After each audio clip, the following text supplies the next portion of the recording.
El Señor esté con vosotros. Lectura del Santo Evangelio según San Juan.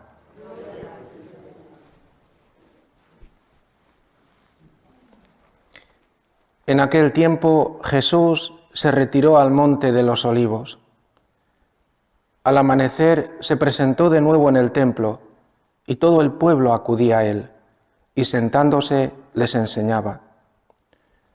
Los escribas y los fariseos le traen una mujer sorprendida en adulterio y colocándola en medio le dijeron: Maestro, esta mujer ha sido sorprendida en flagrante adulterio.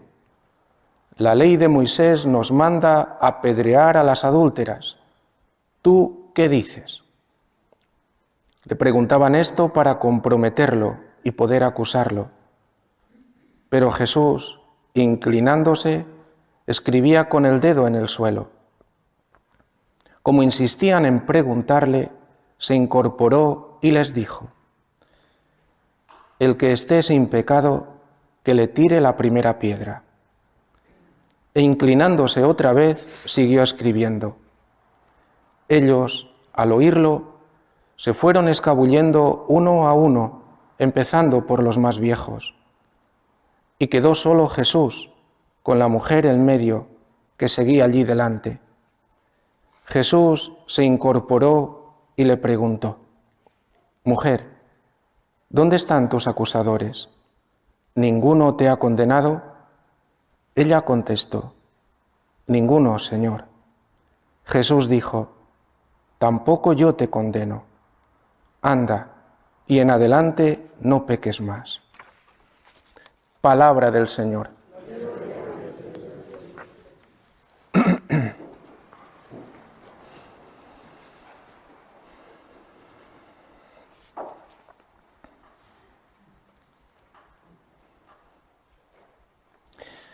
En nuestro camino de cada día, queridos hermanos, y más en este tiempo de gracia que Dios nos concede y nos está concediendo a nosotros, porque es bueno, estas palabras que hoy escuchamos de San Pablo tienen que estar presentes en nuestro vivir, olvidándome de lo que queda atrás y lanzándome hacia lo que está por delante, corriendo hacia la meta. Tenemos una meta. Un cristiano tiene que tener claro para qué vive, hacia dónde va, porque Cristo nos ha iluminado. Nos dice que venimos de Dios y a Dios, volvemos en Él, corriendo hacia la meta, hacia el premio, al cual me llama Dios desde arriba en Cristo Jesús.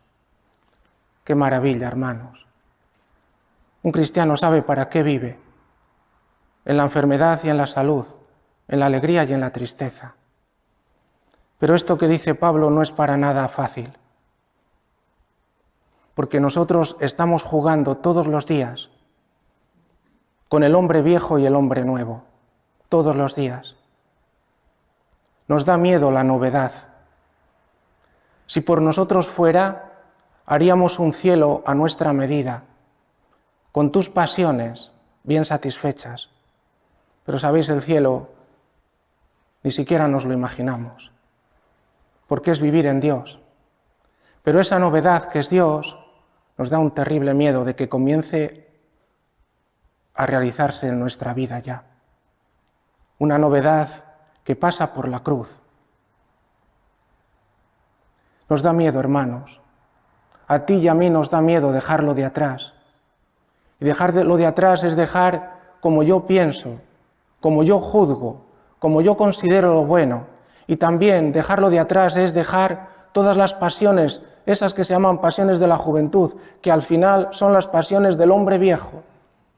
Porque si no me da miedo, no sé cómo vivir, no es capaz Dios de hacer una criatura nueva en mí, no es capaz. Porque todo tiene que ser ajustado a tu medida, a mi medida, a lo que yo pienso que Dios tiene que hacer. Y Dios hace todo nuevo. Dios de ti, imagínate, y de mí, si hiciera y nos dejáramos y fuéramos santos, Pues esto no tiene nada que ver. Ya solo con pensar que un santo lleva a cabo estas virtudes heroicas de amar, amar y amar porque Dios le conduce entonces hacia una entrega total de sí mismo. Ya le va a importar poco las cosas del mundo, poquísimo, nada. Solo le importa lo que dice la meta. Pablo era aparentemente un mendigo. Su aspecto debía ser terrible por la pobreza que arrastraba, pero un corazón enorme. Y por eso continúa, y lo ha puesto Dios así aquí como un sello, palabra de Dios. O sea, hasta tal punto que Pablo, que fue un fracasado, porque llegaba y se convertían 12 le escuchaban, o menos.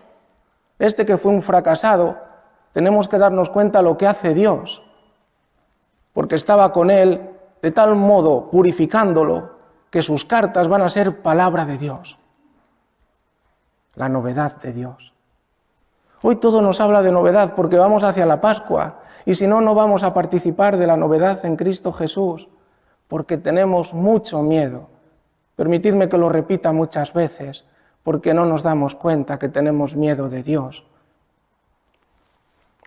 Decían en el exilio de Babilonia, pensaban en las grandezas que había hecho Dios en el exilio. Dios ya no es capaz, aquello sí que fue grande. Nos sacó de Egipto y además nos condujo por el desierto 40 años, no obstante la dureza de nuestro corazón. Qué grandes cosas hizo Dios. Pero Dios ya se acabó con aquello. ¿Sabéis? El primer artículo de nuestro credo es: creo en Dios, Padre, Todopoderoso, Creador. Esto es impresionante, porque cuando digo que Dios es creador, significa que Dios hace todo nuevo continuamente. Imaginaos en el cielo que va a ser una novedad permanente, no entra en nuestra mente, porque para nosotros la novedad siempre es antigua. Es como los periódicos, la noticia del periódico, que ya es la de ayer. Es el periódico nuevo, pero la noticia es la de ayer. ¿Sabéis lo que significa que sea una novedad eterna? Por eso, a través del profeta Isaías, decía a los exiliados y nos dice a nosotros: no recordéis lo de antaño. De nuevo lo que dice Pablo: yo me olvido de lo de atrás. Y él se olvidaba de su vida, que había sido un fariseo en cuanto a la justicia de la ley, perfecto.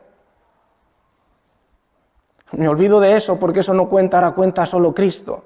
Pues dice Dios a través de Isaías: no recordéis lo de antaño, no penséis en lo antiguo. ¿En qué estás pensando tú? Piénsalo bien.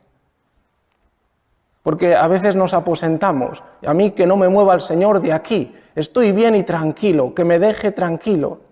Ya estoy convertido del todo. Pues no es eso lo que dice la Escritura. No es eso lo que dice Pablo. Dice Pablo: yo no creo haberlo alcanzado. Estoy caminando. Y todos los días, en cuanto entramos en el camino de Cristo, todos los días hay algo que me impide seguirlo. Y como no quiero, me quedo atrás, me quedo sentado, me quedo con lo de antes. Ya está bien, con esto basta. El que se sienta, dice la Escritura, se corrompe. El que se asienta, dice la Escritura, pierde el sabor, pierde lo que tiene que ser, y es ser sal. Ya no tiene sal. No penséis en lo antiguo. Mirad, dice Dios, que realizo algo nuevo, ya está brotando, ¿no lo notáis? Bueno, vamos hacia la Pascua, que es algo nuevo. Algo que hoy el Señor lo quiere decir. Quiero abrir en tu corazón, que es un desierto. Pondré agua en el desierto, el corazón tuyo y el mío es un desierto. No tenemos ni agua, ni tenemos amor. No tenemos por nosotros. Voy a poner ahí, en este desierto, corrientes, para que bebas y suceda algo extraordinario. Piensa si hoy lo estás haciendo desde que entraste.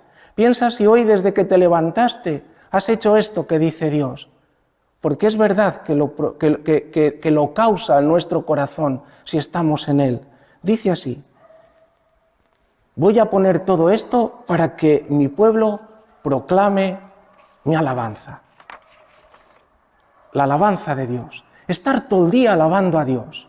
Estemos como estemos, con dolores o no, con cosas inesperadas o no, dándole gracias porque he entrado en su agua, he entrado en su novedad y quiero cada una de las cosas vivirlas unido a Él, buscando esta meta a la que me llama en Cristo Jesús. Yo hago las cosas nuevas. No pienses lo de Egipto, eso solamente es un signo para que sepas que yo hago novedades continuamente. Te va a sacar de tu esclavitud para llevarte a la libertad. Hay otra cosa que hoy nos dice de esta novedad, es este Evangelio. ¿Cuántas veces lo hemos escuchado, verdad, hermanos? Una mujer que ha sido sorprendida en flagrante adulterio. Y le prueban a Jesús. También nosotros le probamos, porque Jesús es manso, Jesús es misericordioso, pero sabéis, Jesús también es justo. Tienen que probarle con la mansedumbre, porque si dice apedreadla, en este mismo momento ya no es manso. Tienen que probarle con la misericordia, porque si dice no la apedreéis, entonces va contra la ley de Moisés. La ley que también Dios ha transmitido. Y por otra parte la justicia, porque el pecado tiene también un destino, que es la condena, y con ello la muerte. Tiene que ser justo. Y dice que se pone a escribir, sabéis que escribe en tierra 2 veces. ¿Qué es lo que escribe? Las tablas de la ley fueron escritas con el dedo de Dios. Aquel que está escribiendo es Dios con nosotros. Escribe en la explanada del templo y escribe en el suelo, primero una vez, todo lo referente a Dios, las tablas de la ley. Esos mandamientos, no tendrás otro Dios, no pronunciarás su nombre en vano, etc. Santifica las fiestas. Y después una segunda vez. Ahora tu relación con el prójimo, ¿cómo está? Va escribiendo en 2 ocasiones. Y dice, muy bien, para ejecutar esta sentencia, tú y yo que somos jueces continuamente, dice Jesús, para ejecutar esta sentencia tienes que ser inocente. No la puede ejecutar uno que tiene pecado. Por eso les dice así, el que esté sin pecado, que tire la primera piedra.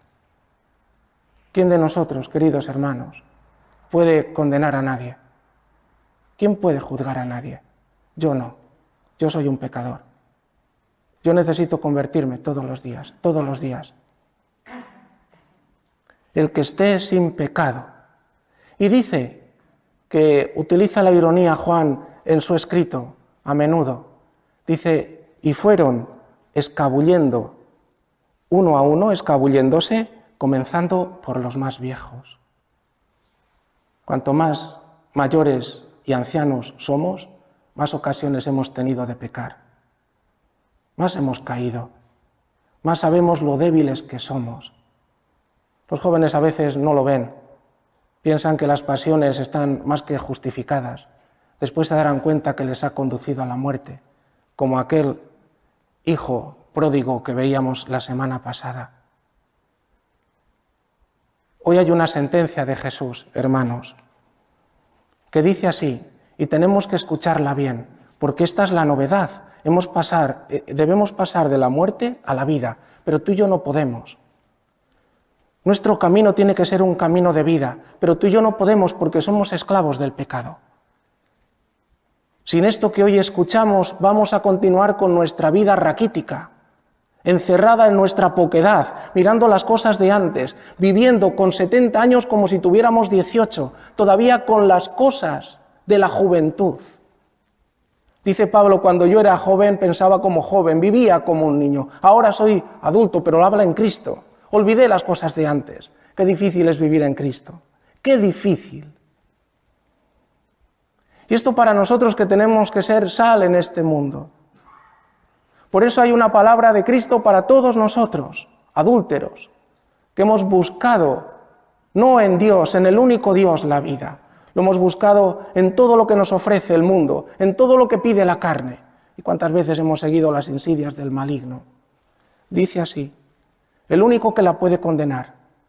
Todo el juicio, dice el Evangelio de Juan, ha sido dado por el Padre al Hijo. Él tiene el juicio, pero en esta vida, este es el juicio de Cristo. Pero es todo un programa de vida. Él es el Cordero sin mancha, el inocente, el que puede verdaderamente lanzar una piedra, condenarla definitivamente. Dice, yo tampoco te condeno. Qué maravilla que escuchemos hoy, que caminemos así hacia la Pascua. Yo no te condeno, pero este es tu programa de vida. ¿Y por qué se lo dice, hermanos? ¿Pero por qué? Es que nosotros escuchamos esto y decimos, mira, le ha dicho esto porque da igual todo. Que no, hermanos, que es porque ella ha experimentado dentro de sí misma, debido al pecado, y ha estado ahí a punto de ser lapidada. Eso es lo que ella le ha tenido que llevar a experimentar dentro de sí, que el pecado te introduce en la muerte. Estás muerto, te introduce en la condena. El pecado, por pequeño que sea, nos introduce en la muerte. Si no tenemos experiencia de que el pecado me lleva a la muerte, esta palabra no te sirve para nada. Continúa pecando, ya llegará el momento, si Dios quiere. Pero es que ella va a escuchar una palabra cuando está sepultada, a punto de ser lapidada y muerta, y por tanto condenada. Y le dice Dios en su Hijo, Cristo, yo no te condeno. ¿Sabéis que nosotros salgamos ahora a decir, es que no me ha condenado? Si yo estoy también como esta mujer, yo también tendría que ser condenado, lapidado. Sé que el pecado me mata y mata a los demás. ¿Qué vida de pecado? Yo también la he experimentado. Pero tienes un programa, ya no vivas para el pecado.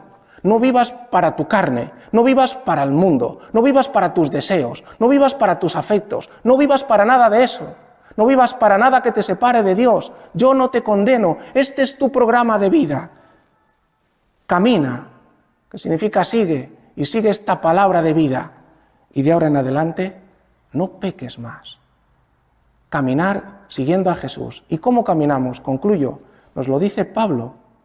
Porque es fácil decir, camino, intento no pecar. Esto es verdad, que nuestra vida no sea de pecado. No estés pensando ya en una cosa que sabes que vas a pecar. Eso lo tienes que quitar. Este ya no es tu programa de vida. Tu programa de vida es Cristo. No el pecado, no tu carne, no el mundo, no lo que te propone el mundo. Dice así Pablo. Esto es mi programa de vida. Conocer a Cristo. ¿Tú conoces a Cristo? ¿Qué estás dedicando en tu vida para conocer a Cristo? ¿Cuánto lees la Escritura? ¿Cuántas veces estás ya harto de escuchar 5 minutos de predicación? Mira, así está tu alma desponjada. Yo puedo ser un pesado, lo acepto. Pero ¿cómo está tu alma? Si el problema no soy yo. El problema es que hay uno que tiene el alma esponjada y quisiera que estuviese hablando 8 horas y no se cansaría. Conocer a Cristo. Conocer a Cristo. El problema es estar enamorados de Cristo. Que si no estás enamorado de Cristo, no amas bien a tu esposa. Si no estás enamorado de Cristo, no amas bien a tu esposo. ¿No ves que Cristo es el que se une con la carne? Es lo que la carne necesita. Una ayuda adecuada. Cristo es nuestra ayuda adecuada. Conocer a Cristo. La fuerza de su resurrección es ser capaz de amar aunque me maten injustamente. Ser capaz de amar aunque me hagan la mayor injusticia. Ser capaz de amar siempre. Estar dispuesto a amar, a servir, cueste lo que cueste. Esto es la fuerza de la resurrección. Y continúa, y la comunión en sus padecimientos. Porque dejando lo de atrás y lanzándome a este bien, hay un sufrimiento, hermanos. Dejar las cosas que me gustan por seguir a Cristo, esto es una locura. ¿Pero qué? Si me gusta, si el Señor lo tiene que... No, hermanos, hay un sufrimiento. A mí me gustaba estar en mi pueblo, ¿sabéis? A mí me gustaba estar con mi familia. A mí me gustaba estar tranquilo en mi pueblo. A mí me gustaba haber tenido una familia. Ya lo creo que es difícil. A mí me gustaba haber tenido una mujer. ¿Qué creéis? ¿Que yo he nacido así? A mí me hubiera gustado tener muchos hijos. Es difícil. A mí me hubiera gustado que me hubieran visto en un estadio de fútbol jugando. A mí me hubiera gustado estar dedicado exclusivamente a la informática. Qué difícil es dejarlo de atrás, lanzarme a lo delante y sufrir los sufrimientos de Cristo. Ánimo, hermanos, Dios lo hace todo nuevo, que no miremos lo de atrás y que miremos la novedad, Cristo Jesús, y que hoy escuchemos esto. Yo no te condeno, recibe el perdón y de ahora en adelante no peques más y camina conociéndome, viendo la fuerza de la resurrección en tu vida y participando de mis padecimientos. Que así sea.